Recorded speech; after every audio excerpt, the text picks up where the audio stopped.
The old saying, practice makes perfect, cannot be more true for CAD. In this lesson, we're going to talk about a couple different ways to create 3D objects, as well as improve your CAD skills. So let's get into it.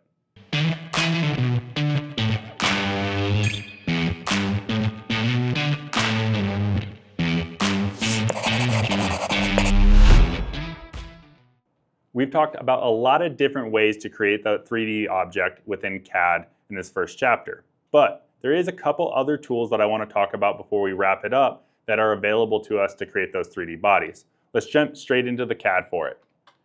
Now that we're in here, you can see that I have a sketch already done. It's already black, it's defined and robust. The one thing I do want to talk about though is that it has a line here horizontally that's a construction line. That's going to be a key point off of the tool that I'm going to use to create a 3D body. I'm going to go ahead and click Finish Sketch. We're going to come up to the top left corner to the Create tab and drop it down.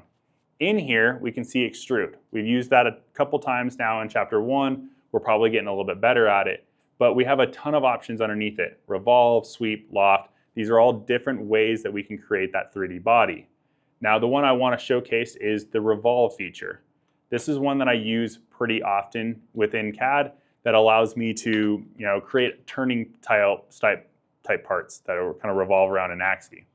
Now I have a line that's already selected as my axis, which is that construction line that I talked about. All I need to do is come up here to Profile and select the profile that I want to revolve around that line.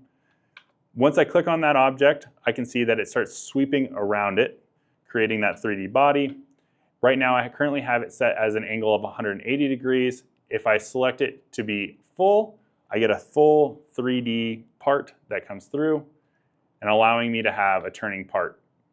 Now, one key thing that I want to show is that everything is revolving around that construction line. So if I have space between that construction line and my sketch, I get a void or a cylinder inside of it.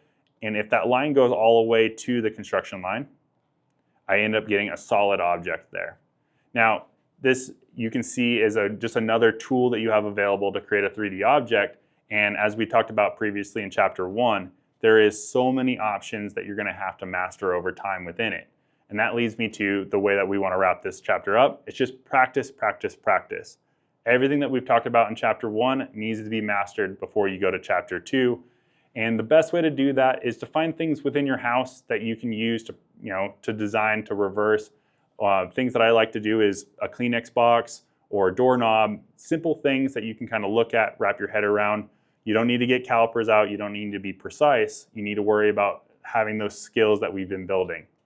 Now that we've finished Chapter 1, in the next chapter, we're going to be talking about designing with intent, or understanding where you're going to be going and making sure that you have everything lined out according to plan, as well as designing complex assemblies.